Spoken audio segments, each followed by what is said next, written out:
The vice chair of the planning board and Matt Kirk, the chair of the security tonight. We have a quorum being 3, and we have 5 of us here tonight. No other business there. So, approval of the minutes. We all received the minutes by email. Yes. I'll move that they're approved as submitted by the secretary with the minor changes,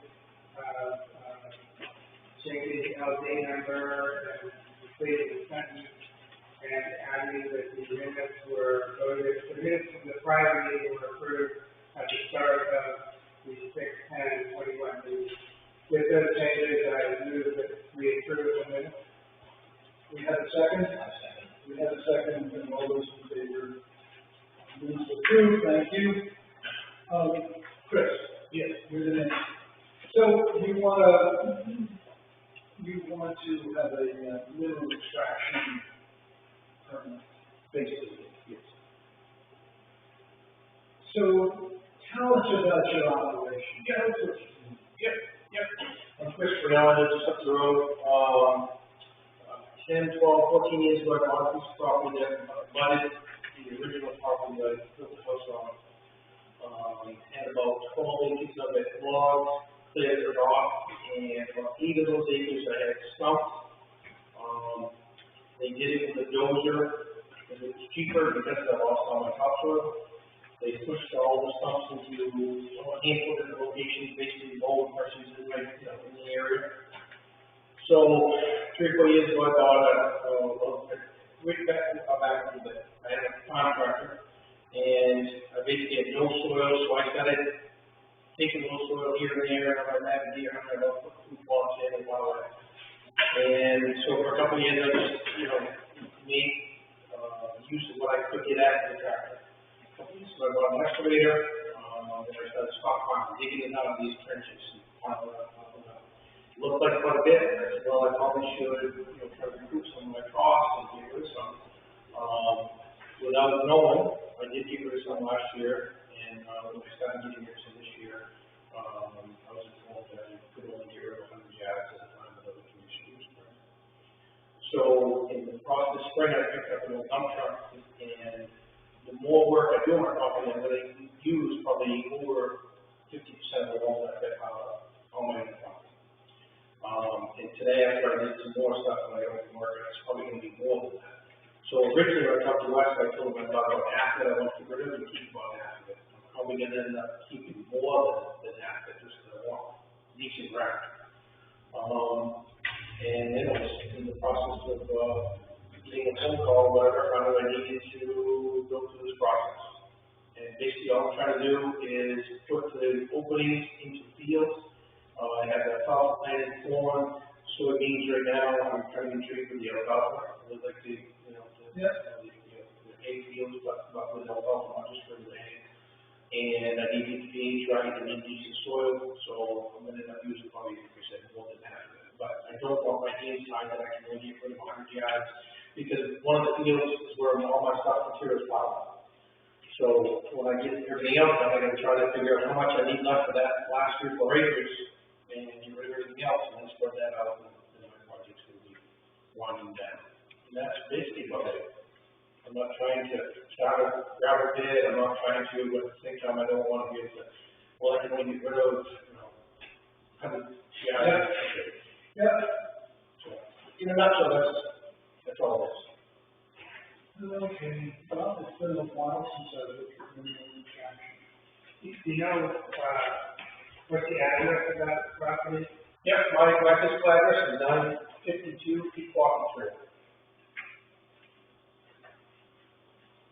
Is that the one where does your access road to this back acreage go right down the property line? The old Stephen Quarry property. And then David Demafoss had right away there as well. I bought that piece of property from the New Country School. Okay. And they wasn't even paying taxes on it until I bought it. Nobody in this town knew even who owned it. And I used to come here and say, well, this is a piece of property. And nobody knew who owned it. And what, yes, they have to show up, they have a there's some kids down there by the ball one day and informed me that they were the ones that owned it, so I purchased it from them.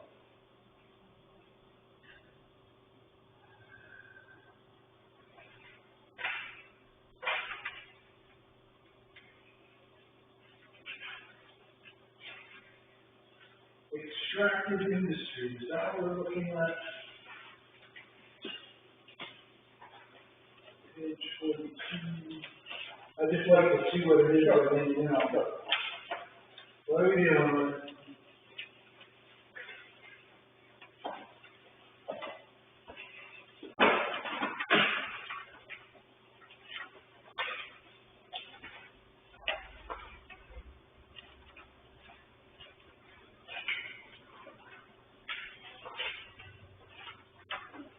This is part of the 10.6.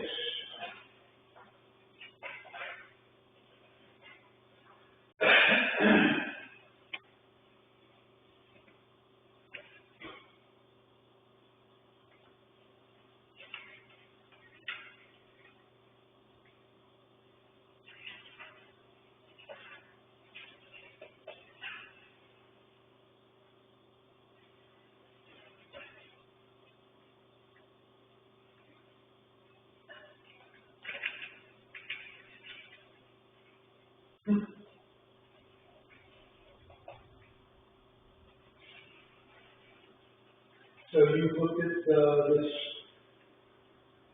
land use ordinance 10.6 extractive industry. My gal was reading it to me one day the other day, I can't say I studied it. No. Okay. Look, by the time we get through this, we'll study. Okay.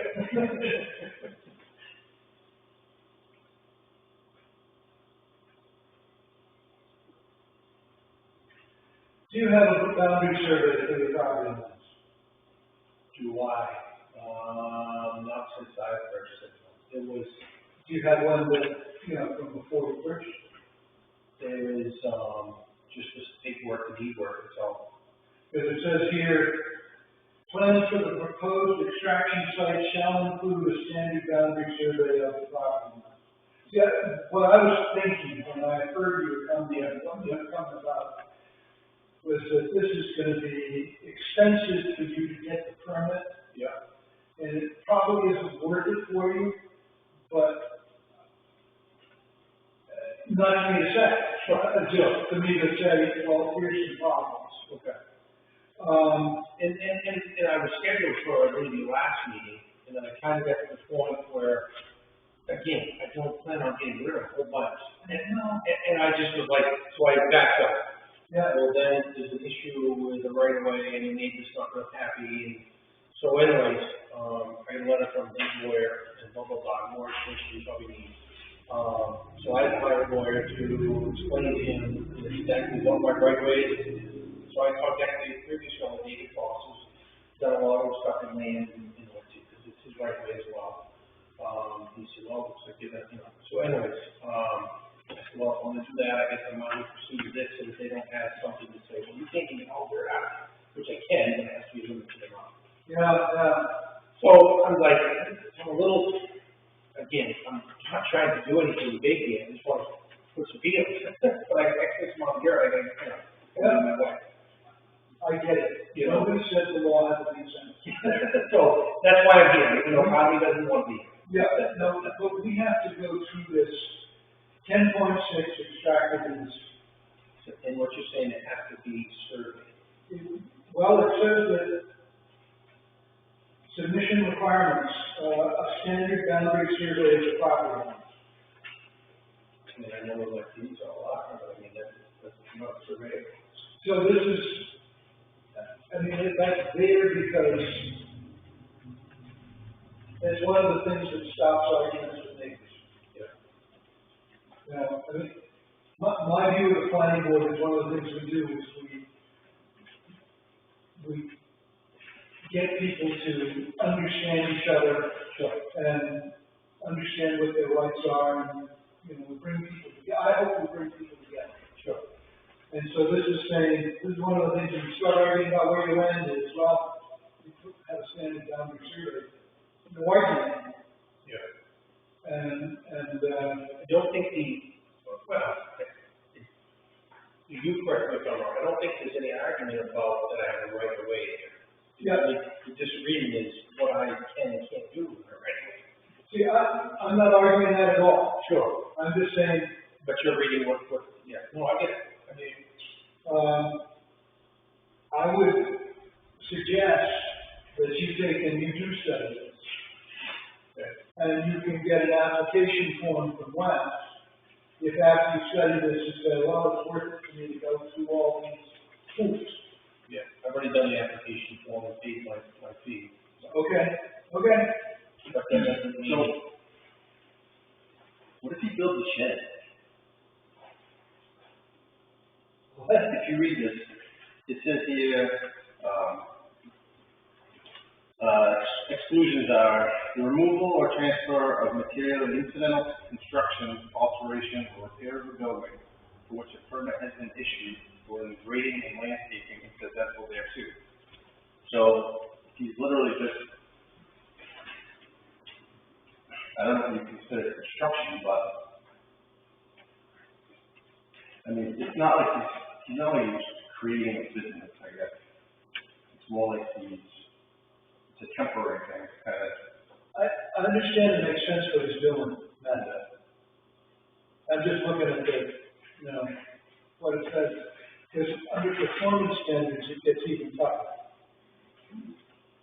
And do you plan on moving more than 100 yards a year? What I would guess is going to happen is in one more time, there would probably be 300 to 500 yards that I'm not going to need. And I've got a gentleman that wants it, and he'd probably want to haul it in 1 week and be done. Right. You know, I mean, it's not like it's a, you know, it's something I plan to do in a year or two, you know. But,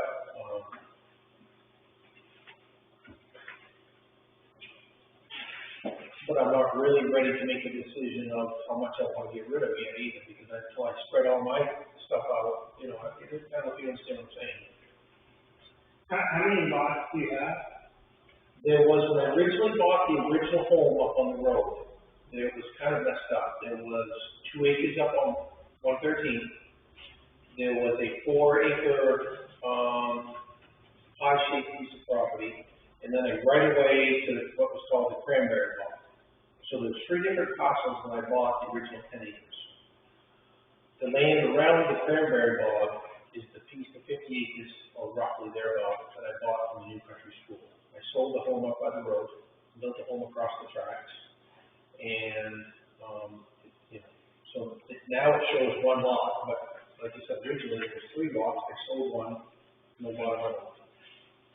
But I think what I saw on the recent tax maps, it looked like they just only showed it 1 lot. Which I don't know if that's true, but it sort of looked like it. And the topsoil that you're moving around is from all 3 lots, or just one, a 50-acre lot? And that all came off at 15 for the lot. Because you can move 100 acres per lot. Actually, that's not true. I cleaned up, square hole. And that came off the cranberry bog lot. So it's 2 different lots that actually came off.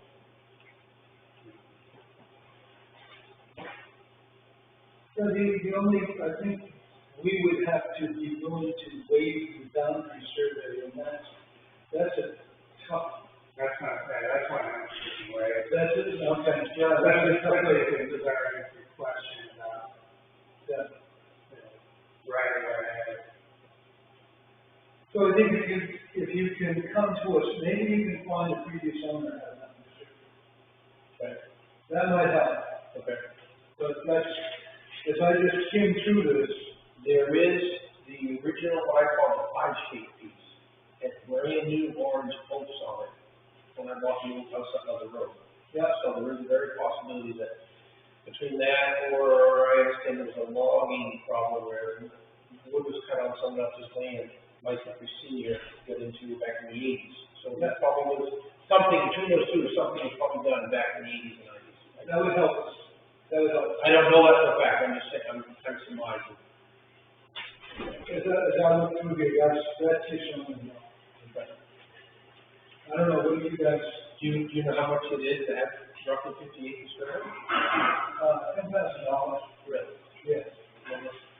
Yeah, exactly, that's why I saw this. Yeah.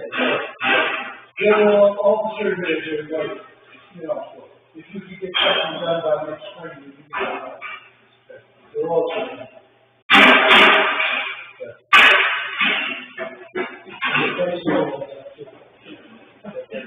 Yeah. And I guess that's kind of why I stopped initially until, until there's going to be a discrepancy there as well. I guess I got to go through if I want to. So, Yeah. So that's where we are today. so I'm probably going to just consume as much dirt as I can myself and then just keep it down under 100 yards and just go from there.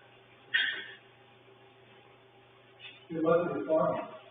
I enjoy it. I mean, Yeah, good. that's my little, I get my machine, spread dirt out, plant seed, I enjoy it. I understand. Yeah. So, Good.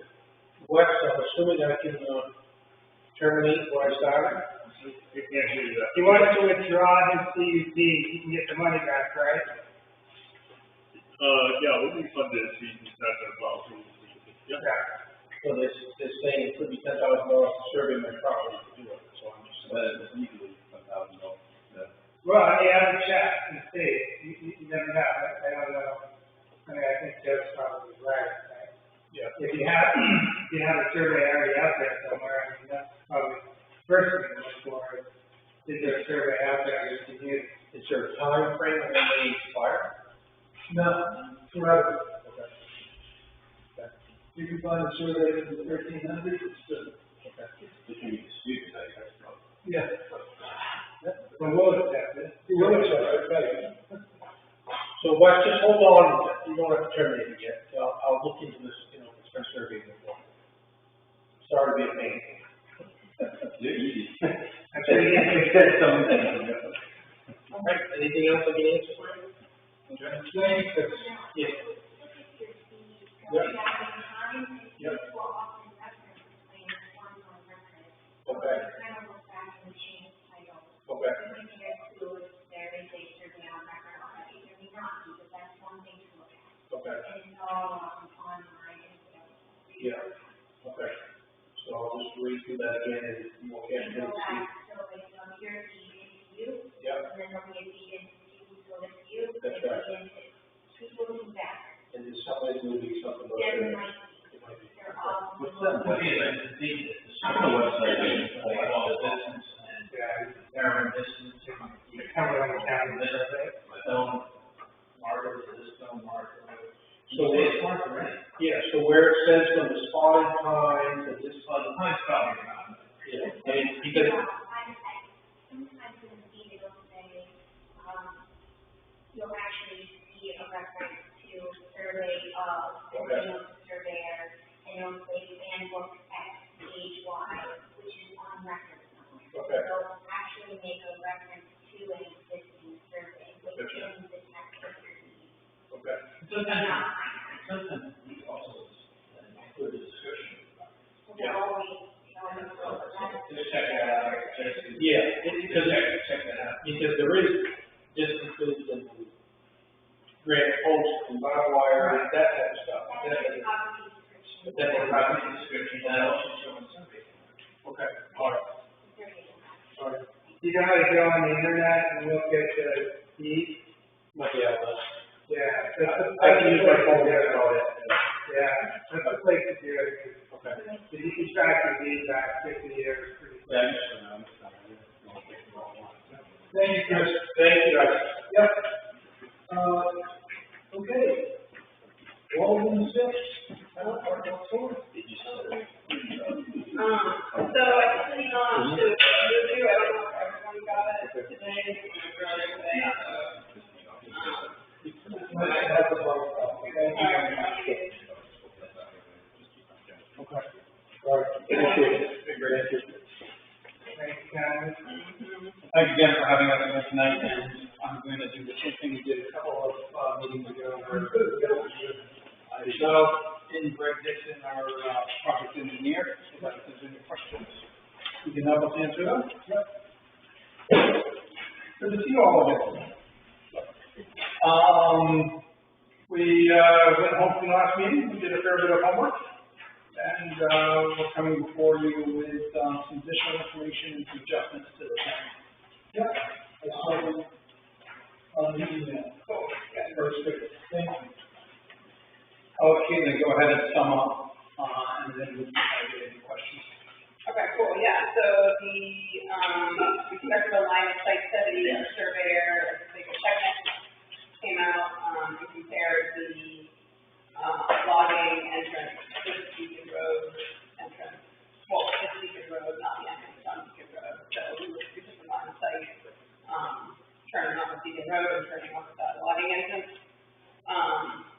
The Beacon Road entrance to 113 is 615 feet line of sight to the east and 675 feet line of sight to the west, which is slightly longer than the curb cut at the logging entrance. So, maybe not by a lot, but it is slightly longer. So,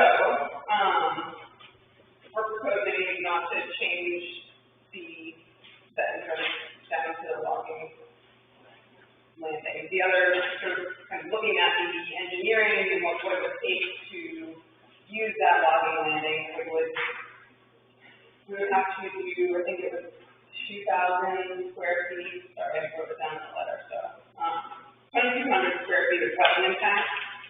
Because there's a wetland kind of snakes around the outside of that, in the project, so we would have to clear and fill that wetland to get to the project to use that entrance. And we would also clear about 8,000 square feet along Walker Trail. So the visual impact we were talking about was greater. Yep. But it was a good project, I think, to go back and look at it and really think critically about where we're at in the project. The other thing we did was pull back the construction staging area that was along Beacon Road. The plan you saw last meeting came right up to Beacon Road, and we pulled it back 40 feet from Beacon Road. So we're 100 feet from Walker Trail to clearing and 40 feet from Beacon Road. And that the screening in place that, quite frankly, will make it, very difficult, if not impossible, to see the project from the opening in Beacon Road as you go past. Okay. So then, the last thing we did was come up with a sort of traffic control plan, sort of where we would put signage, in terms of safety for construction. So that's, it's actually an older plan that is updated, I noticed that today after. But essentially that's where, we'll have signs saying that construction is coming. On those measures that are provided in that plan. Well, the problem, as Dwight knows, and you come out on 115, if you speed limit 55, and if anybody going under 75, I haven't seen it. And that's the problem. The site distance should be, 2 miles, and you keep it out. I get it. And we appreciate that. However, the 600 feet does exceed the state standard for the state highway, as well as the town standard. And, we, by all means, we want it to be safe. We'll clearly mark the signage that there's activity happening there. How long do you expect construction to last? Construction is going to last approximately, the real busy part of construction is going to last approximately 8 months. Okay. So it's a relatively short period of time. And that would be, what months of the year would you be just? Well, it really depends on when we get full approvals, and I'm trying to trying to kind of think this through in my head. The full approval is just about the end of the year. And, most likely we'd be going into construction, in the fall. Yeah. It would be a little bit of a hiatus, most likely due to, weather. Yeah. And the part of winter, and then complete the construction in the early spring. Most likely. And you might, There's a whole variety of factors that can change that. sure, sure. Okay. You might also want to pay attention to when the project is clear. Because this road is.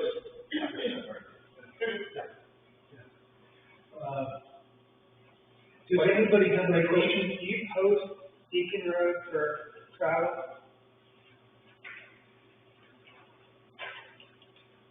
I have one question. Okay. Just a second. Clearly, it's gonna happen one site plan, first site plan. We know that the site clearing will not happen during, June and July, because we have to avoid that roosting period. And so, again, if the schedule that we were just talking about were to work out that way, most likely the clearing would happen, September, to October of 22. And that's, you know, I'm roughly thinking, it's going on my mind. Right, that wouldn't happen after October, when we can start this up all. Probably not, because that's one of the first things that have to happen. And so once we get the approvals and we have time to put together our construction engineering, and get our financing, that would probably allow us to start late summer, early fall. That's probably gonna have the heaviest equipment moving out of the site. Well, it's not entirely. You know, when we do the clearing, there are, volume trucks that will be pulling in large trucks. But then, really one of the other high levels of activity is when we're doing all of the equipment deliveries. So you can have some periods of time when you have some large vehicles come in. Are you gonna use side net in those cases? That's not our plan to do so. Right. That's what I said, coming out of the skew angle is difficult. My driveway is skew also, and we have to think about it carefully, not just with my car or whole life. My feeling is that we can't make conditions that are because the state doesn't enforce the law. I mean, how do you do that? And, you know, I was kind of thinking about this earlier, and I tend to agree with you, Joe. While we do want it to be very safe, and we'll do everything we can do to make it safe, we can't be responsible for an erratic driver who chooses to drive, through the area at 85 miles an hour and then ignore all the signs and every other activity too. So.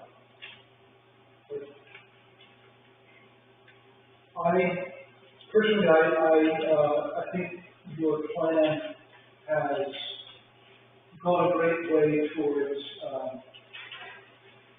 helping with the visual effects that we talked about at the last meeting. And,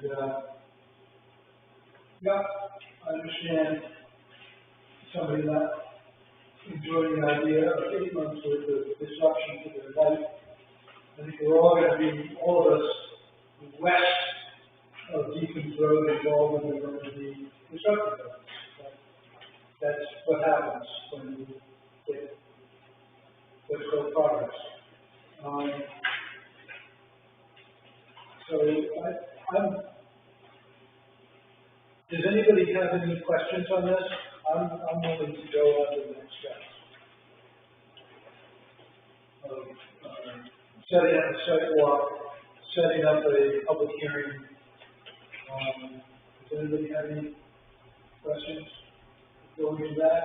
I mean, I think you've got a plan.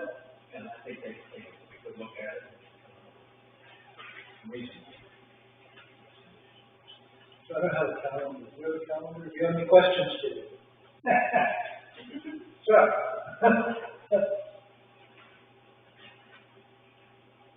because you're still looking.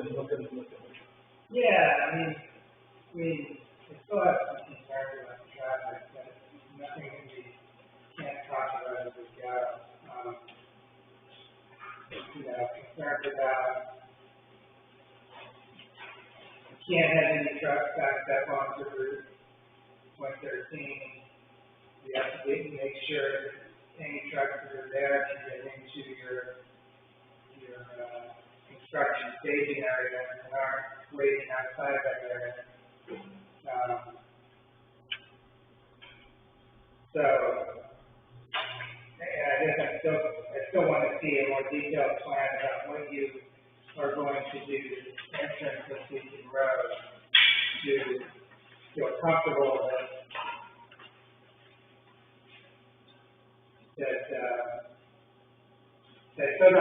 so you're not going to be able to get two trucks through that Beacon Road, right? It's going to be a one truck. Maybe a one truck road. At this time, yeah. So That's going to be tough getting past us because of the one person who lives down there. They want to be able to get in and out. They don't want to be obstructed. But by the same token, I don't think they want the road that's right. So I think that's something, for me personally, the traffic is really the Gordian knot of the project. I mean, you guys, where you put the panels, all that is important, but you kind of have that all secured out. Like, I don't see a lot of issues now with that. But getting things in and out in a safe manner, I mean, I think you did exactly what you needed to do to get over the hurdle of that landing versus Beacon Road. I mean, I think you saw that. But there's still some issues on access and egress that we still I still am concerned about the visualizing trucks going in, trucks coming out, trucks standing, trucks waiting for somebody to come out, trucks needing both, like solving some of those logistical problems. They still have some concern. But I don't want to micromanage your project either. I mean, I want you guys to do what you want to do. That's why I'm hesitant to say anything, because I'm not exactly sure what I'm asking you to do or what I'm asking or what I'm raising a concern. I just know I'm still not visualizing how this is all going to work out in a safe manner, just for that little part right there. I mean, I agree that's where it should be. I don't disagree with that. Agree. I just want to make sure you can do it and not jeopardize anybody's safety coming down or on Route 113. I still like the idea of having some sort of human element to controlling the egress and industrial egress. Action? So, do people use radios or their telephones anymore? I mean, you drive in a truck, hey, is the entrance clear? I mean, is there a way to do that? But that means that's protocol. Yeah. And they need a protocol and Well, it sounds a little bit like, in some ways, you kind of answered your own question. Whereas you're not in place here to micromanage how the project actually achieves the traffic flow. And quite frankly, Caitlin and I aren't either. The general contractor will do that. But what you do have the opportunity to do is to put in limitations that say trucks cannot be staged, parked, waiting on Route 113 or Beacon Road. right. And so that leaves it up to the general contractor to come up with a flow solution, to pull the trucks in, and maybe part of the panel area is temporarily not developed to the very end stages of the project. Yeah. So that they turn around, but That's already we're already doing that. I mean, that's really up to the general contractor to Right, and I agree. And that was the first thing I thought, was that first row, not going to be put in towards the very end. So, but I think what we're going to want is for you to be able to respond to that and say, you know, we will have, you know, kind of what is, not the granular detail of what it is, but more the concept of what you're going to do to ensure that this is a safe construction area. And yeah, right, we're gonna say no trucks back up on Route 113. We may actually say no trucks entering from this direction, because that could be a problem too. But if that's right there, what are you gonna do to make sure that's safe? And so I think you need to come back to us with probably more detail. And then I think we did talk about the fact you're gonna do some,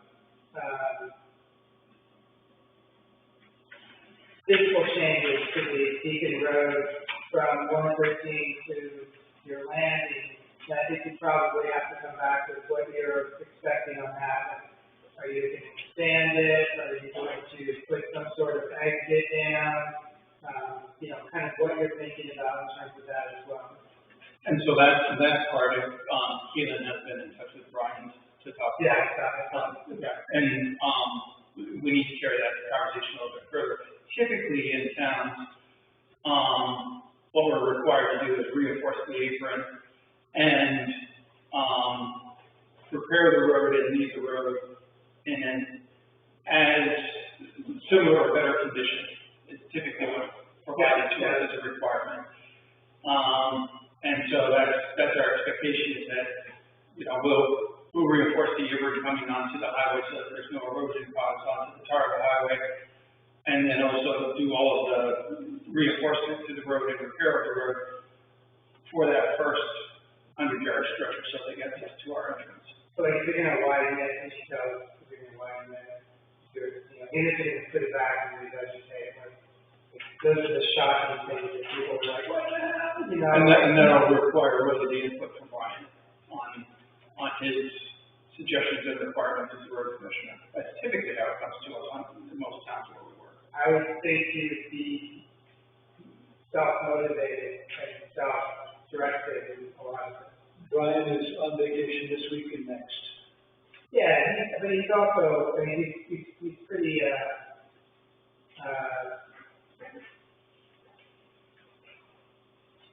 he's pretty generous with what he's willing to let folks do. I think your standards are actually going to be higher than what his expectations are.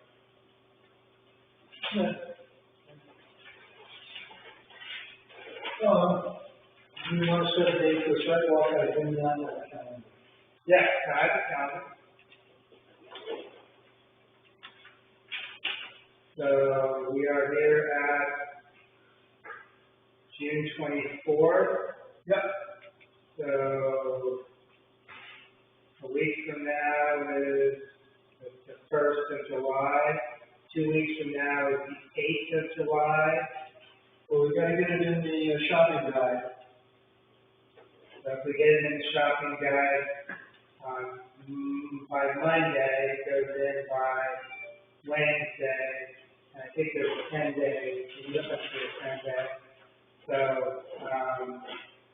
we'll be looking at probably Saturday the 10th or Sunday the 11th. What time suits people? How far are you coming from? Like an hour. Scarborough for a minute. I think earlier the better. Me too. Midday, 5:30. Oh, that's fine. Sure. Yeah, I'm that's fine. probably 9 o'clock, Saturday, July 10th. Who's going to put the ad in the paper?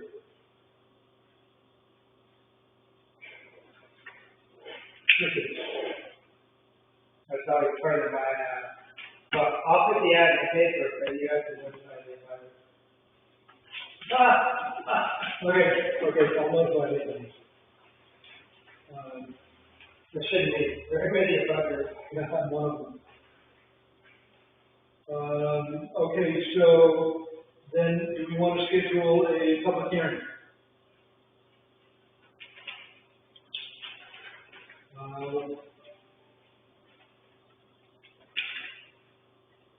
you ready for this? Yeah. Are you ready for it? Yep, okay. Have you put in the site? Right? I'm shooting on it tomorrow.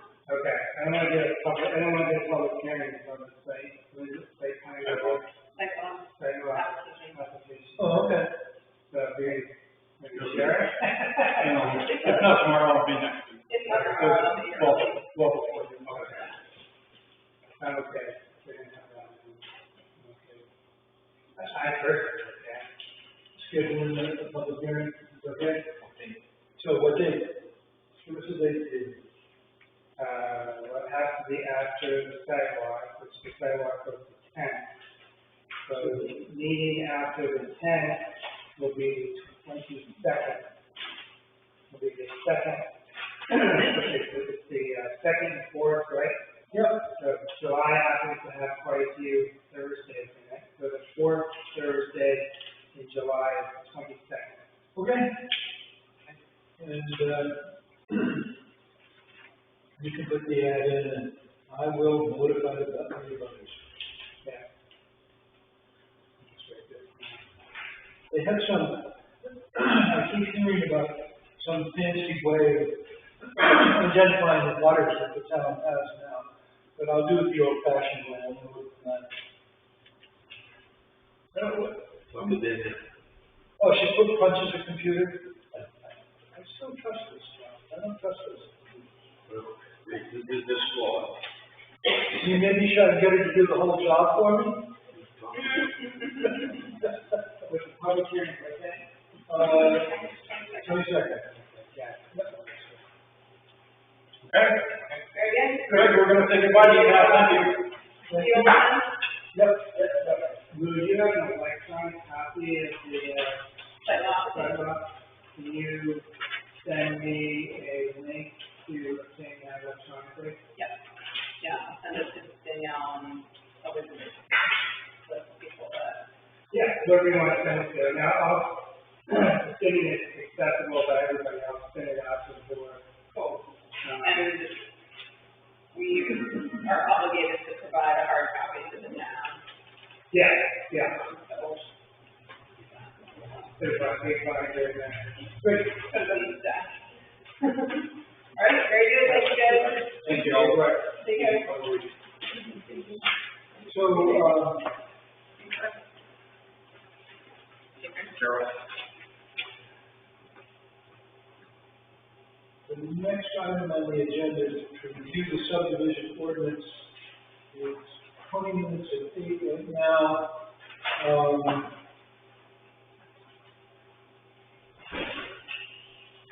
So why don't we look at the subdivision ordinance? How long can we stand to do that? So we have copies up here, if people want copies of the red line and the clean version. So we've got Sanborn, that's the red line version. So really we only need to look at the red line. Yep. So, so what we're looking at is our subdivision ordinance with, in black. And then what Bob Smith did was he went and he looked at how our subdivision ordinance varied from state law. So, you can look at this and see that, for instance, on page number,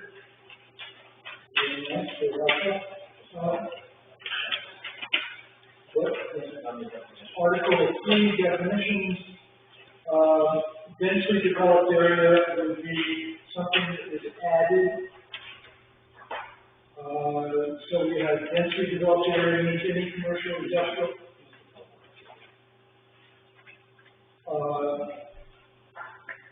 of 10 acres or more with an existing density of at least one principal structure per 2 acres. I don't know, does East Baldwin and West Baldwin match densely developed area? And would we have to, how would we determine what densely developed area is? This is the, That's new. Yeah, we do not have that, exactly. And the state is asking us to have that. So what we are doing is saying, do we recommend to the town that they adopt that paragraph? And according to Bob, we're supposed to delete the developed area definition. Oh, boy, it doesn't say that.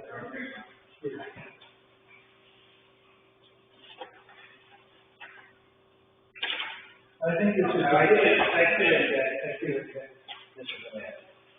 the developed area is one thing, and the densely developed area is something different. Okay. Then going down,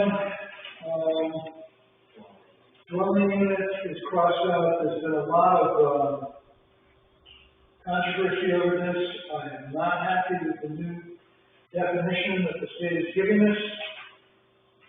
Because a dwelling unit, they're saying a dwelling unit means any part of the structure which through sale or lease is intended for human habitation, including single-family, multi-family housing, condominiums, apartments, and timeshare units. And we have seen people in various parts of town try to get around this by saying, I don't have a kitchen, I don't have a stove, therefore it's not a dwelling unit, or I don't have a whatever it is, therefore it's not a dwelling unit. And what's my intent, and how far can they get to building completion before somebody moves in? I remember going in on a sidewalk and looking at a garage with an office that was built in with a roof on the office inside, and up on the roof was a sleeping bag and there was somebody living in it. You know, I mean, was that a dwelling unit? What's a dwelling unit? Doesn't tell me how does Wes go into one of these places and say, that's a dwelling unit. It's got beds in it. I don't know. I still don't know looking at this. One of our last meeting, we had talked about it, so like 12 years, so that wouldn't be much. That's something different entirely. That's something different, I don't know what's going to be added there. I don't think I want that. Yeah. I'm sure it's different. Yeah.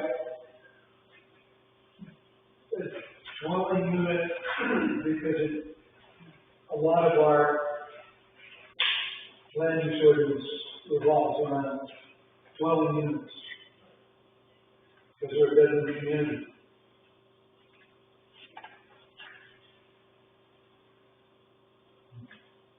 Do we recommend, though, that this gets put in because it's the law that says we've got to have that verbiage?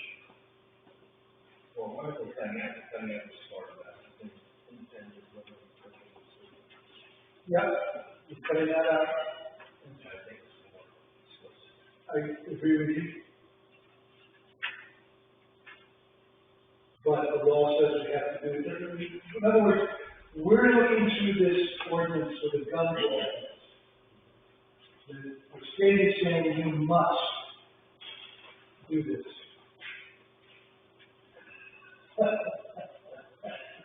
And so I'm saying, will you voluntarily do what you must do? Or are we going to be like 12-year-olds, so what you must do? Or we just understand it.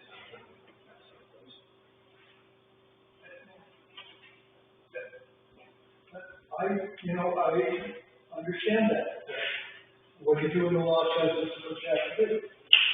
This is what the state is trying to do, is take away local control.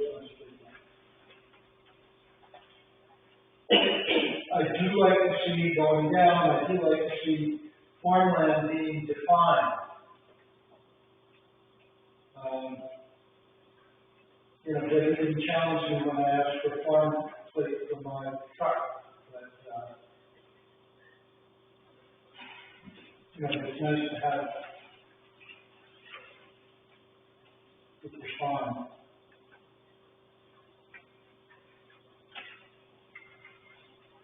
I don't know what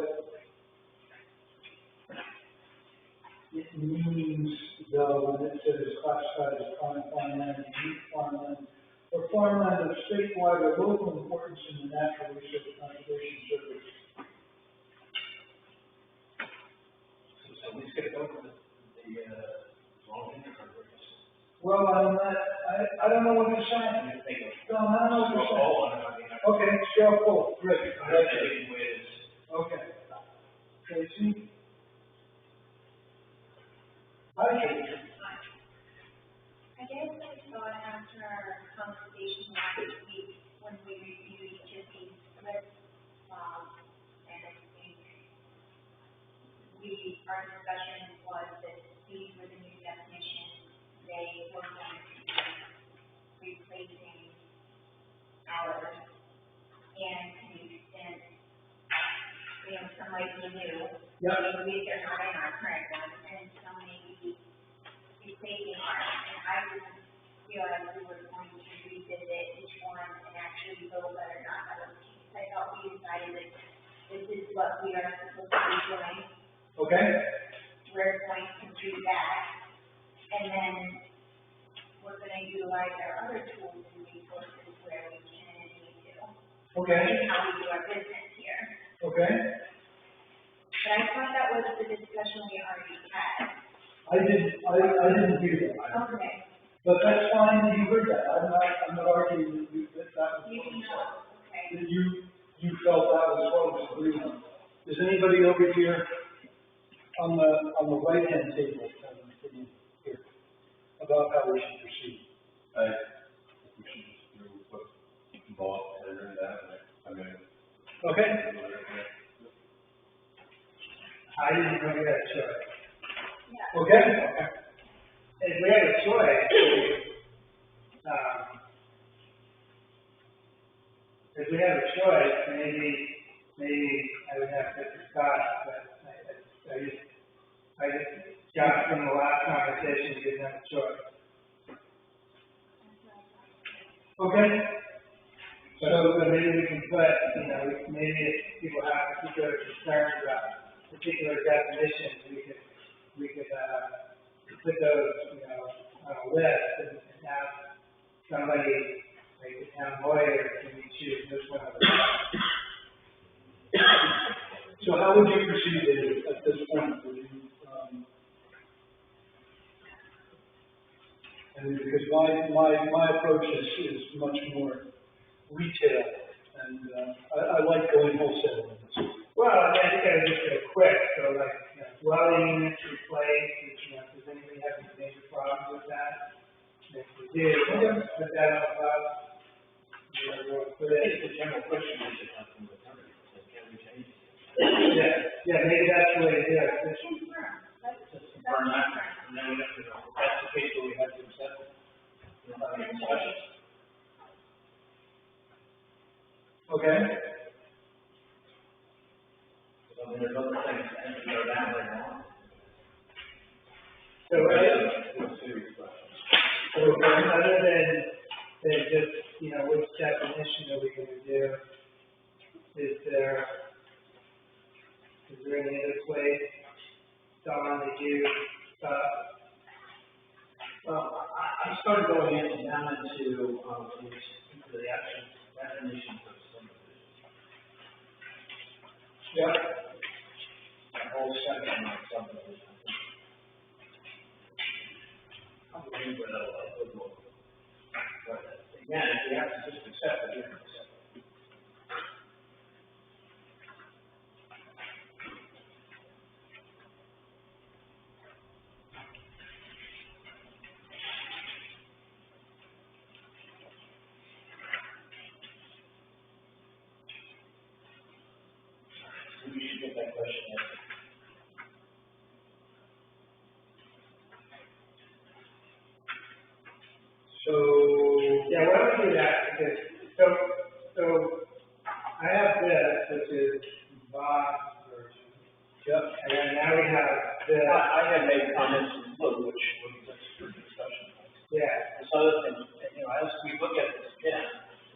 gonna send out a new, revised version. Be an addendum, I said, yeah, this is what he's done before. Now, before everybody an addendum, that's out after that. So what we do at this point is, And then what I did is, you know, I went through everything, put my comments in blue. yeah, It's not gospel, this is what I thought you should take a look at, which I opened up the borders. That's my comments, you might have your own comments.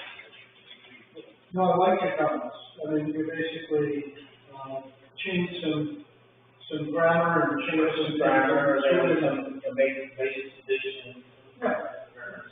Some different organizations that aren't even there anymore. Yeah. So I went through that detail myself. Again, it's just things I noted, and walking into the board, something I picked out maybe for this discussion. No, that's great, that's great. Let's do that, because this could be either really a quick conversation, or it could be a longer conversation. I can send, we use David Lori still? Can I send David Lori an email? I can send David Lori an email saying, this is what we think we're supposed to do, can you confirm whether or not we have any discretion, to change what the state has set forth. Good. And once we get that answer, then I think we take this like 15 pages at a time. Okay. Because otherwise we're going to write down. Yeah. So we'll take 15 pages, 10 pages at the next meeting, 10 pages at the next meeting, and by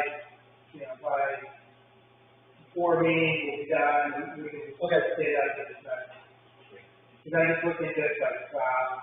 Page 47 is going to be a fight. Okay, no, that's good, thank you, Mike. Thank you very much. Everybody, when I did this practice, I did it in blue, I think everything showed up in red, so it's a little hard to tell sometimes. Yeah. And did you send it out? You sent it out in Word, right? In Word. Yeah, so we can see which one's red. So you had, so was the other part, Did the other comment that is, this one doesn't have, this black and white one thing, but I don't think they printed it, it's color. Yeah. But there's a Word version you sent out. stated, you have my Word version. Yeah, you sent that over, yeah. So, Tracy, do you have any comments about the LD 15 comment? Did you share what was an outcome? And I wrote to Matt and told him the outcome and said he might want to share this, and then he put it on to me to share here. I just sent that email. But, Okay.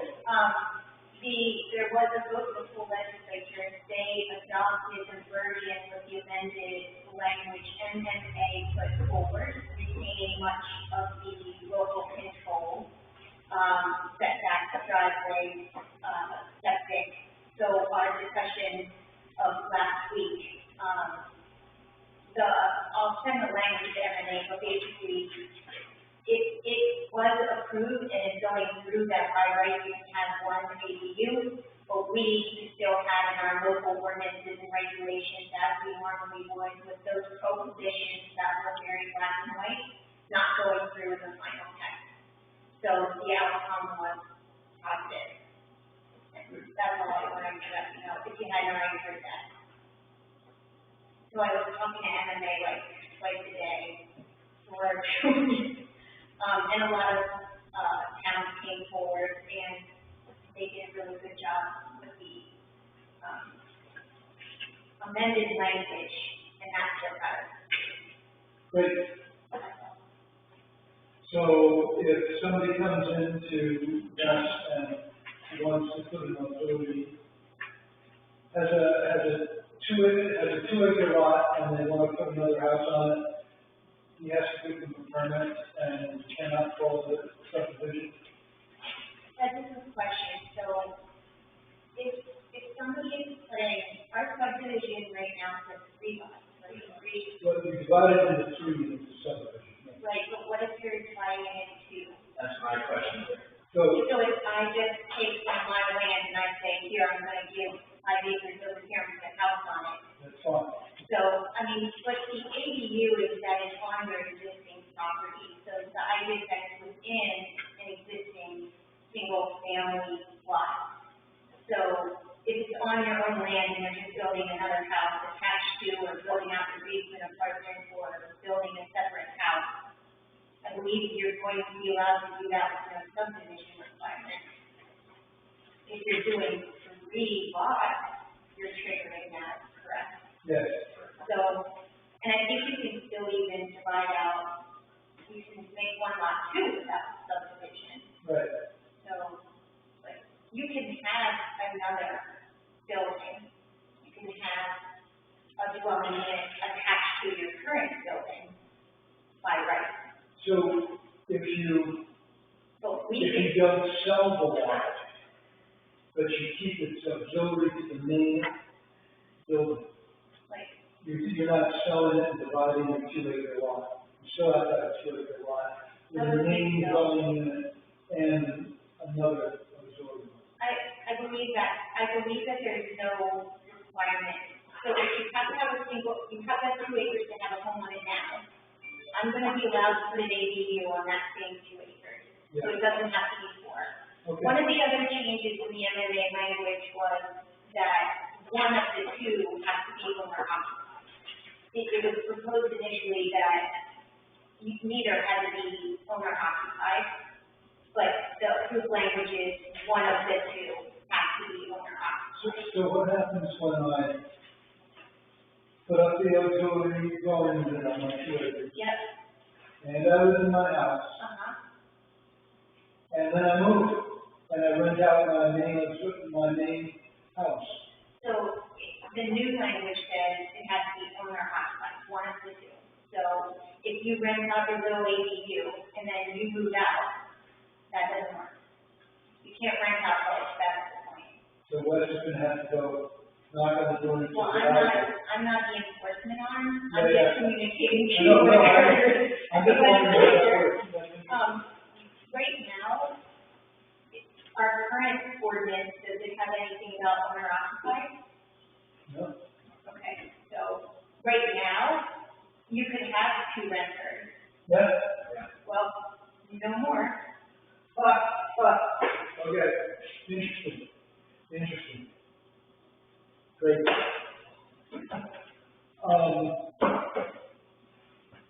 You guys, let's talk. Very informative. We just try to put a few pieces of paper together for you guys to probably look at. Thank you for being patient, I appreciate it. Thank you for your thoughts. I mean, like I said, I didn't want to be on the list and not.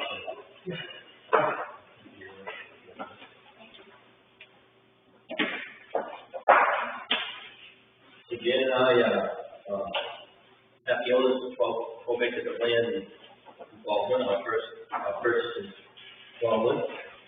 We've been over in Virginia for a long time, and we would like to, it's a 12-acre parcel, probably a lot bigger than we need, but it was nice and flat and on a nice straight road. I visited a lot of places that were pretty, even a lot of hill and stuff, so this looks like a nice piece of land, and we had tonight to ask for a conditional use permit. I did meet with Wes and fill out the paperwork and had the check over, left it on the counter, and never got back to him, so it's really my fault that all that stuff isn't tapped in my time. But we would like to do a vote maintenance and storage facility there. Just went off the road. That's using the building, selling it, needs to be a conditional use permit. With any verification. So, you need to make out a conditional use permit application. Yes, that's that. Wes has that.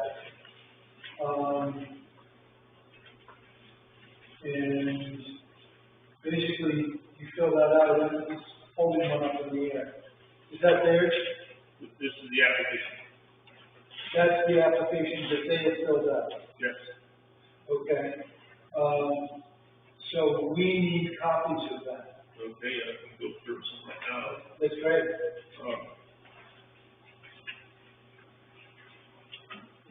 So, okay, so that's,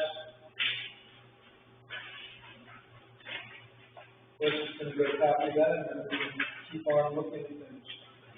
We will, This is another question, on this deed, it says, we will try to work, I don't know if that is writing on. that would be where it was, witnessed. Okay, perfect.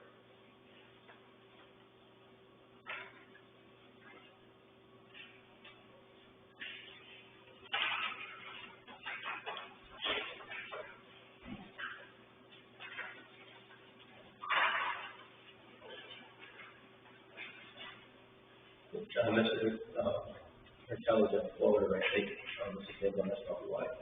Oh, he wasn't, after closing, he started reading before. So did you purchase both areas or? Just the 12 that goes,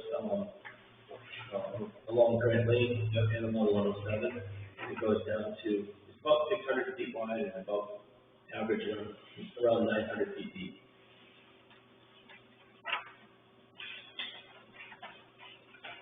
How much of the property are you planning to use for development? Very little to start. I started this process a long time ago with this purchase, but it just kept getting delayed. So we finally got close today, and so now I can start thinking about what I want to do, but clear some land and use it for winter storage this year. No building right off. No hot top or anything. On the driveway will come off from 107. So it's a nice, I think I listed it wrong, I heard her say line of sight, and I put that line. So I just know I had to do that for another project. And then, it's a nice straight road, so there's plenty of visibility there. So the driveway would go in and there'd be a cleared area. I think the setback is 100 feet, 107. So, I don't know, I think that's for a building, but, I would want to put it a little further in for safety and for security purposes, rather than right on the road. Any chance you could use Grant Lane as your entrance? Rise and Shine is about the other, almost 12 acres. Yeah, And, he's already built 2 houses there, so. just one, This one? yeah. Okay, yeah, one's on 107, right?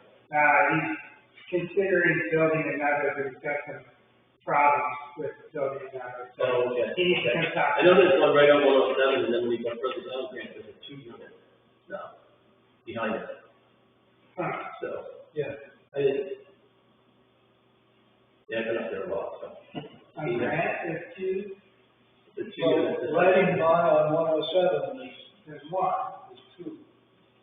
I want to see one. Okay. We'll talk to the rest when I come back. Anyway, different subject.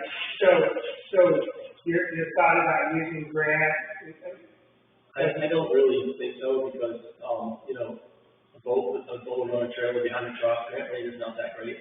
yeah, It's nice that it's there, but that's not my thought now. okay. What about I'm just asking questions. Yeah. What about improving Grant up to where you would enter your development? I don't plan on using Grant at all. All right, all right. Yeah, I mean, if I did, I would be more than willing to, work with Rise and Shine to, make that work better. Yeah, They've already improved the first section of it. right, they put some stuff on the side. Yeah. Okay. All right, yeah, so you're thinking about accessing, not subdivision, so it doesn't have that problem. Right. At least not today. So the parcel looks like it's bounded by Grant and the other road, right? No, this parcel belongs to somebody else. Right, I know, but that's part of a 300 plus acre parcel. Oh, okay. But they're showing it to Brian as Yep. Good, thank you very much, guys. Yeah. Hey, how many places has Rise and Shine built on Just one or two? Like right today, it is what it is. Yeah. Yeah, so. So it's So grant. over here, over here, Yeah. they're building what? So it's, yeah, it's, Yeah, it's this one right here, I believe. There's two structures there. That's right, a little bit, yeah. so the other structure is off of their property, there's one behind it, is that? That's Okay. because it's only this 7 acre or 8 acre place right here. I think. And he was started a second one, but it was stopped up. Right, we talked about the access there. Okay. So, just quickly looking through this, we probably like to see a sketch plan of how you want to use the land. You know, I understand what I'm hearing is that you have an idea of how you want to start, and then kind of where you want to go. So, if somehow you can convey that to us in a physical way, because we're all, you know, visual people. Yeah, I didn't even draw that in because I need to talk with, that consultant, see where that driveway should go, should it go up towards the end of the 600, I would think further away from Brittany. We actually prefer that, create more entrances on the. Yeah, that's why I pushed That's why, it. because of issues with state and that kind of thing. Okay. The fewer curb cuts, so the more curb cuts there are, the more impact it has on speed. And so right now, everything from Grant over to San Conroe. So not on your property, but look at your property at Grant, all the way down to San Conroe. There can't be any entrances with that property on 107 because it's a subdivision. So that's why I was asking about Grant Road, if we could, but you have a right to do whatever you want, as long as it's within the DOT. I might be able to work something out to just go right off the very first part of it without having to go through. Yeah, that would be So done. 50 feet in and turn off there. I'm glad that you told me that, because I was thinking just the opposite. That's some of the things that are obvious to us that Yeah. other people I was thinking I'd love the opposite. No. Okay. If you could go on Grant Road, even if that meant widening it a little bit at the entrance, so you have that nice swing radius, Yeah. You probably have to do a little bit of your property, but that's not a bad thing for us. That would be great. Okay.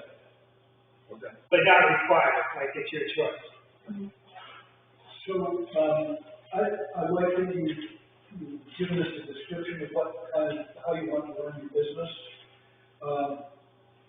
I wonder if we could have a little bit more, when you say, load maintenance, are you going to be working on engines? Are you going to be doing fiberglass work? Are you going to be doing wood work? Or, what does this mean? I don't know. So, it would be, in the beginning, we're not going to have a building there right off, so we're looking at another type of building, a different location, to start with. But it would be minor repairs, and not, fiberglass work, and not wood work. The only wood we'd be using would, build the, cradle furniture strap. Okay, so the other thing then now is, this is quite straight to talk about these things. The other thing that comes up is I'm beginning more and more to see this business, you gotta get it going, you get some money in, you get the next step, keep on building. So the problem is that with a conditional use permit, you get a conditional use permit for what you want to do. And if you don't have the whole vision, then you're going to be coming in again in 2 or 3 years for another conditional use permit.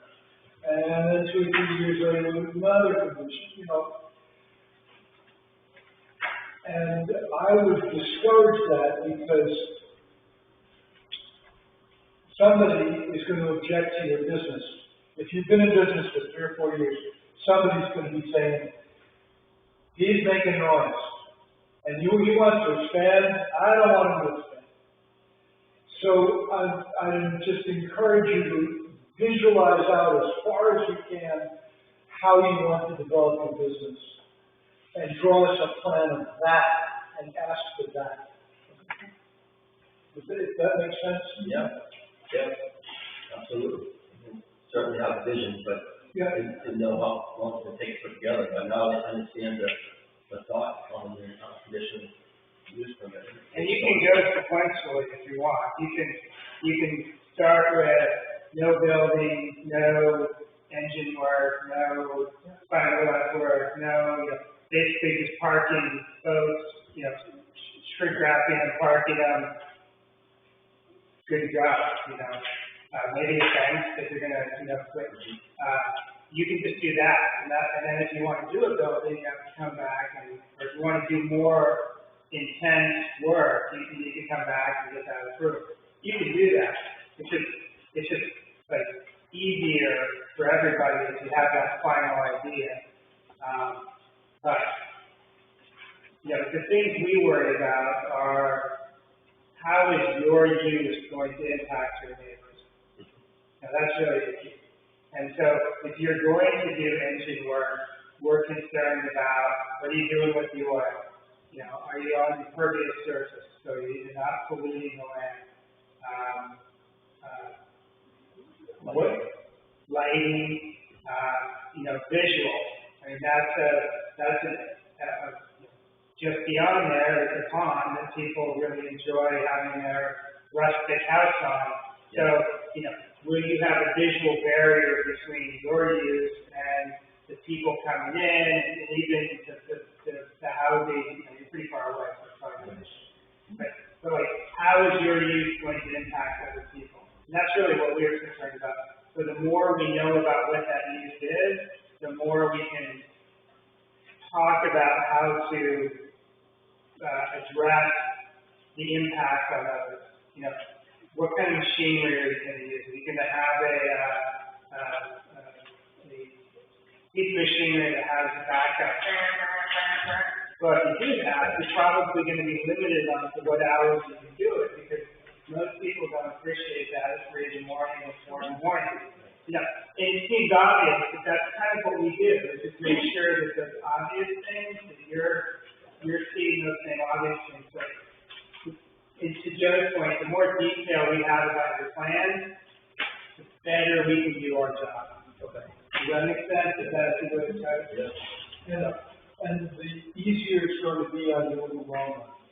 A lot of questions now means you don't have to see us a lot. I mean, you're nice guys and all that, but. Plus 5 years from now, there may be houses all around. Yeah.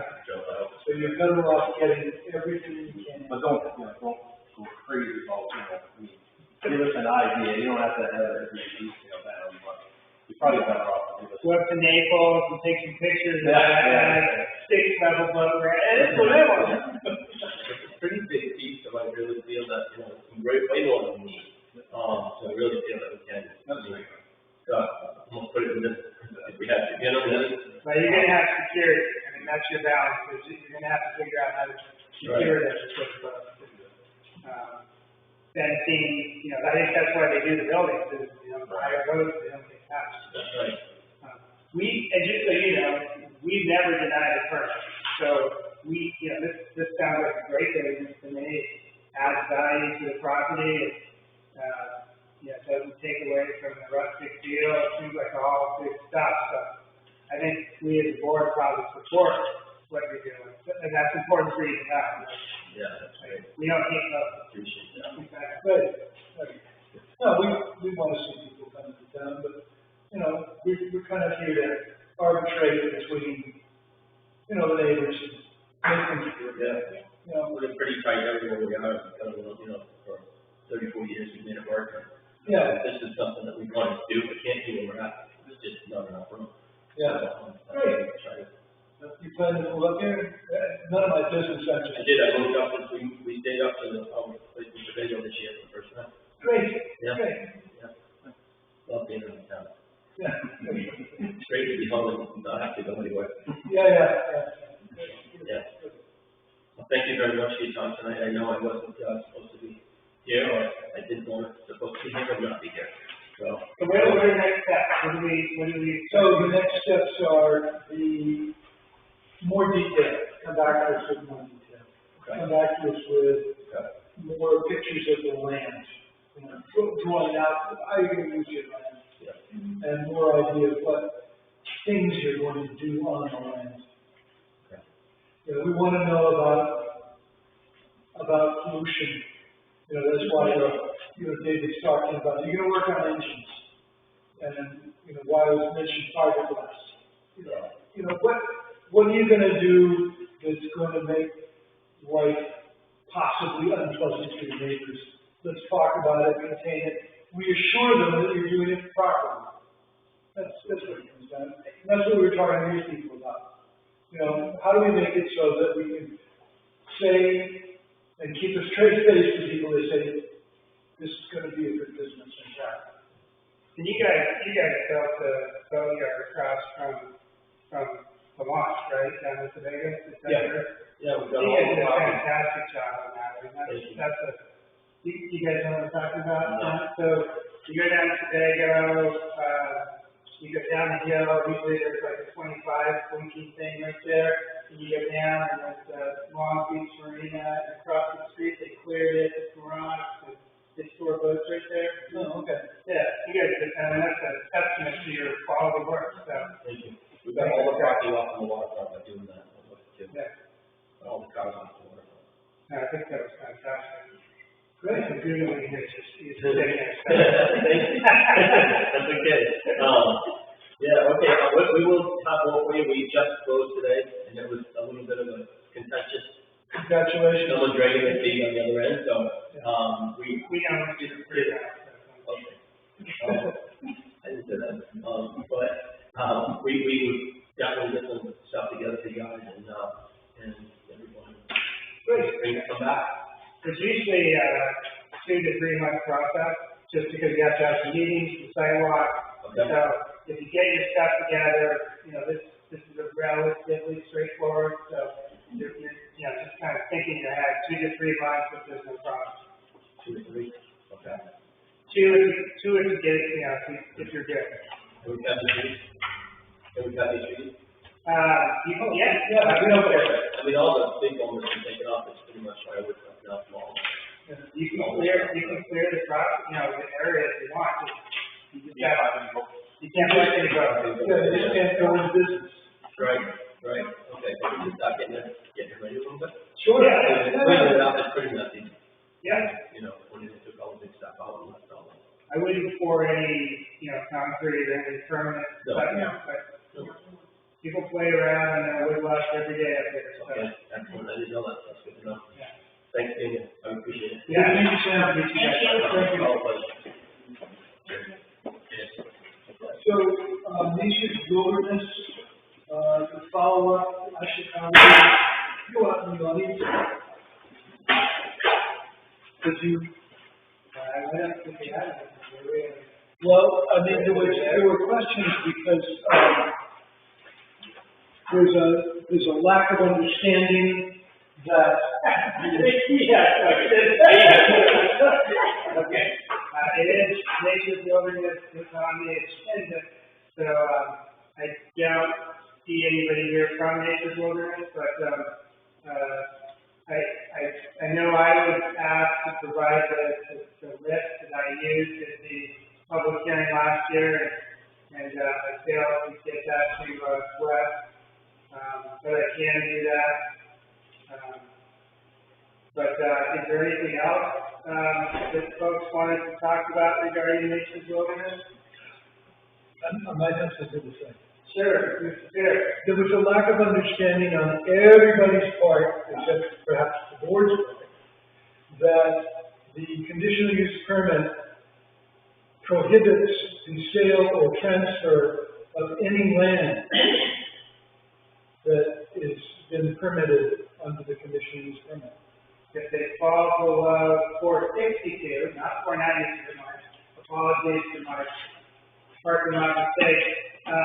If they fall below 462, they're in violation of the permit.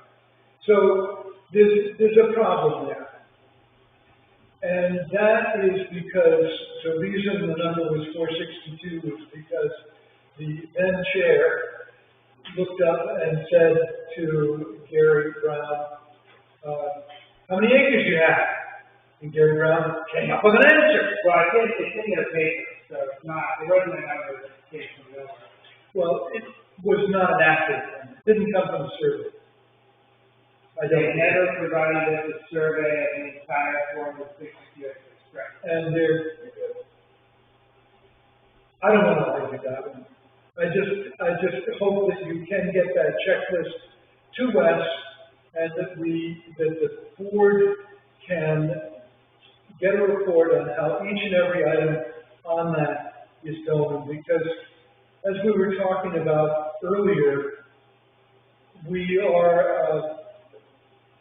we're peacemakers in town. We're people who arbitrate. We try to make it so that neighbors get along. And if we have a conditional use permit holder that doesn't understand this and doesn't understand that they have to adhere to the conditional use permit, that causes problems. We also, I have a philosophical problem, especially when we have a conditional use permit on a property that is for sale, and the government of the town of Baldwin is distorting the price. And we are distorting the price by not enforcing the conditional use permit. The new buyer comes in, buys it, finds out that they're in violation of all kinds of conditions of the permit, and they think, well, I've paid too much for this, because now I've got to spend the money to correct the violations. And I think that's wrong. I think that's wrong of the town government of the town of Baldwin. And so I would like to see us push this along to get the campground in compliance. Yeah, so Mr. Pierce, you know that the planning board is not the compliance arm of the town of Baldwin. So all we can do is recommend and suggest and get on a bully pulpit to try to harangue if necessary. But ultimately, the selectmen, the select board, and which recently was changed, by the way. So one of the changes of this session was taking out the word selectmen from the statute. The selectmen is no longer in the statute of the state of Maine. It's now select board, or the municipal officer was the other change. But it's up to the select board and the CEO to determine whether or not they're in compliance. And so, we can only do so much, but they can certainly get the checklist to Wes, and he can, if he chooses, report to us his findings. I understand, Mr. Strzok, what you said, and I have done all that I can with the municipal officers and their appointed help. And so I'm trying my best to see if I can get the planning board to harangue people. Understood. And I think the minutes from the meeting we had way back when has those bullet points on them, but I can certainly get that to Wes quickly. It would be good if everybody clearly understood that there will be no transference of property. Because, it's just very simple, but people don't understand it, and I don't know why. Seems like a simple concept. Have they transferred any properties over there, to your knowledge? There's a couple of situations that I probably should initiate a conversation about. First of all, how did we arrive at 462 acres? The applicant told us. How was it? The applicant told us 462. I am not exactly aware right now, but I understand there was another survey of that land that was done for the buyers and new buyers, and there's more than 462 acres. How much more I can up to be 475, something like that. So 462 is not necessarily an exact number, but it was a number, yes, probably turned to be by the applicant area, so that's it. Yeah. I understand you bought 15 acres from Nature's Wilderness. Yes, I did. So that violates the 462 number that you created, you bought land from them. So it's, don't come down on me for them violating their, Okay? It comes up below 462, like, I don't know, like, that, the reason why, this is exactly the reason why I aggressively asked for a number, because this is exactly what I thought would happen, as there would be this ongoing question about, well, what is Nature's Wilderness? What are those lines? Where are they? Another thought, of the 462 acres, the camp is now in phase 1, which is only using 150 acres, not the rest of it. No, they're using the whole 462. The rest of it becomes active when they go into phase 2 and phase 3. No, because they have they have hiking trails through that 462. Okay. They have ATV trails through the 462. It's under use, but it doesn't have structures. Okay, you're right. Yeah. The one, whatever it is, was the development area that they were going to disturb in part to have campground activities that would disturb the land. Okay. Okay. so I bought 16 acres from them, and they gave me a quitclaim deed to 16 acres. Yep. Which adds up to 32 acres. And they have a boundary dispute with Burning the Net. I know very little about that, but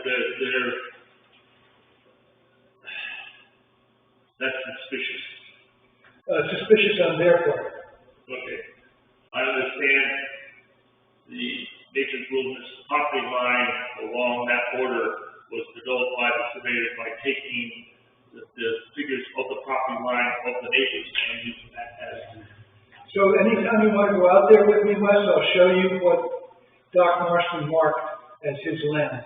And then you can see how that does not agree with what Nature's Wilderness marked as their land. Okay. So that sounds like a private land, Yeah. dispute. I'm not, But this is why you've got to nail some things down. I'm surprised you believe them anymore. I mean, after watching Gary Brown tell his lies, I'm so surprised. Okay, all right. Not a forum for a second. Have they actually sold, or are they in the process of selling? I was more curious. It is not finalized, but it's getting closer, I believe. Okay. That's all I know, but I have not asked many questions or tried about it, you know. Yeah. And the information I have is Gary volunteers person. Okay. Well, I'll send you over. Remember, we had that meeting where Gary came in, and I thought it ended pretty well, where we asked a bunch of questions. I thought he answered a bunch of questions. I'll give you that list. Yep. And then you can, that was kind of like the current list of the problems. That was really what it was.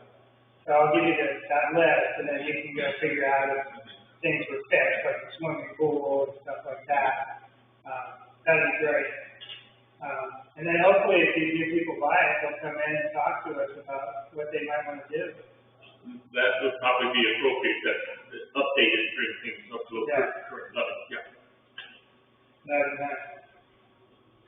Yeah. Currently, you are aware they're gonna have, fireworks on the 3rd of July. They put a notice in the shopping guide, Perfect. sign out there, they just up there. Perfect. Okay. That's great. I didn't know that, but it wouldn't really impact me if my neighbors send out fireworks. Anything else that we can address regarding Nature's Wilderness at this time? I really have nothing to add. I had talked with one of my new neighbors today about the reasons why it has been such a hard thing to sit through all of these years of these meetings. And I really honestly am tired of being the witch on the road. I know there are a lot of people who agree with why I'm feeling the way I'm feeling, and essentially it's because of what Josiah said. I don't believe I can trust anything that Gary says. I don't even know if Gary can believe anything he says, because he says what you want to hear and does what he wants to do. And he has a charming way of doing that. And you talk about you're being a board of arbitrators, and I know that's your job, and I know you don't have the power to oversee the things that need to be done there. I also know, and I agree with Matt, that Wes is a really good guy, and he's taken Gary under his wing, probably been bamboozled a little bit himself. But I also wonder, with the helpfulness of Wes, whether or not some things have just slid by without either one of them being aware of what has to happen, as in getting a state permit before you open, having your water tested before you open, those kinds of things, which is why I'm so concerned. I will honestly tell you, there's been no noise. The campers that have come by have been very respectful. I see very little of it. Heidi Harmon sees a lot more than I do. She's got more animals than I do in the middle of the road. And she is worried, but most people have been very, very respectful. Gary was driving by her house a couple of days ago and saw a bald eagle swoop down to pick up one of her ducks.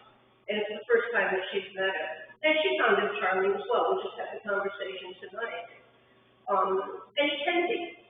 And I certainly don't have any ill wishes for Gary. I wish just once that he would listen to the helpfulness that you folks have provided and provide, and do it legally for a change, just for a change. Yeah, well, I mean, just as an observation, we haven't had many people come in here and complain, so.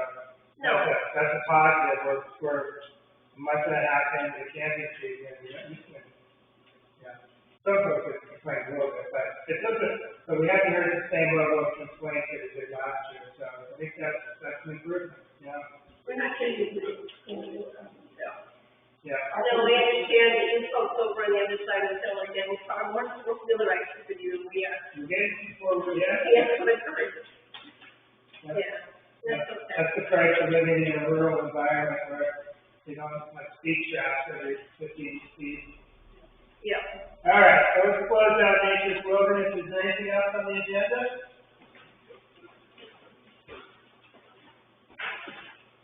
Return the conch to, thank you, the Vice Chair. Wes, you're down here for a CEO update. Any updates? Well, it has not been an exciting week or two like it was a month ago, but, things are going smoothly as if there's anything to update, that trailer being lit down at 79 Pigeon Brook Road. That's pretty well settled. I've talked to the adults that are living there. They've located another house that they will, that's vacant right now, and they've got permission to be able to fix up, these little boat will move into it, so it'll be out of the trailer probably within 2 months. And as far as the ordinance saying that you can live in an RV trailer for 7 months, in 2 months, it'll be about 6 months within the trailer, so it's still within that realm of the ordinance. So, Is the new house in Baldwin? all in this place very nicely. Is the new house in Baldwin or somewhere else? Yeah. It's in Baldwin. Yeah. I just wait. They told me the house, I don't know exactly, I need to drive by and find out where it is and take a look at it. North, east, west? North, east, west, Baldwin? It's a bunch of the silver. Okay. It's not very Baldwin. What on Bliss Road is it? Let's go there. Bliss Road? I don't know exactly where. I'll have to talk to him a little more and find out and take a look at it and whatnot. So somebody asked me, I just got a question, somebody asked me about Shiloh, somebody purchased it, has anybody put in a subdivision application for that? Or is that what they call it, Shiloh? Yeah, so you go, North Baldwin, Yeah. go past Wiggins, go past March, take the corner, right before you go up the hill, Shiloh juts off to the left. Yeah. The old ENBC property at the top there. So Everything goes quick. Yeah, So, it goes. word is that they've been surveying, they did the 10 acre I have no lot. idea, about 2 years ago, they were asking about dividing the land and putting the division between the barn and the house, and they didn't have enough setbacks, so they couldn't do it, so that was put a stop at the time being. I have no knowledge of anything moving now. We haven't heard anything. Nope. That's all. How long have you known the area? Mark, How long have you known the area? when he started with the camp 3 years ago, Oh, I thought you guys used to live on Country I Drive. didn't know before that. Anything else, Jeff? Nothing else, anybody have anything they'd like to bring before us? No? So a motion to adjourn is in order? Second.